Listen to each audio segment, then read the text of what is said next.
Здравейте на всички от камера-за-клад.com. Днес искам да ви представя камерата KZK1, която е най-ефтината от списъка ни с камери. Така, нека да видим какво има в кутията. Ето е камерата. С малко ще стигнем до нея. Вътре в кутията има зарядното за колата, стойката на камерата,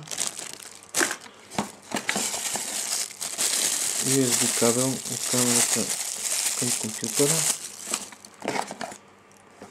и литиево-ионна батерия на 1200 мА и опътването. Така. Значи ето какво представлява камерата. Тя е с 6 LED светлини. Тук се закача стойката. Тук се слага батерията.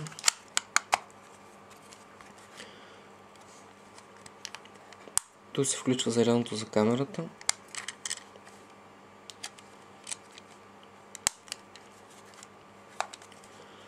Слота за SD картата.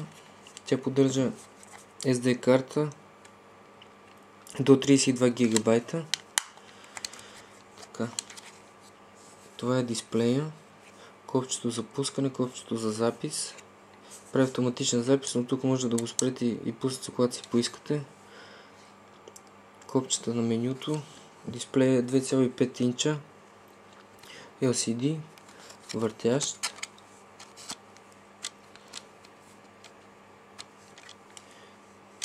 Така. Батерията се поставя тук.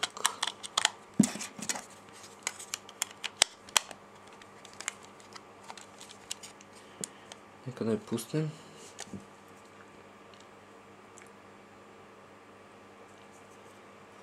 Може да работи и на батерия, и включена към самата кола.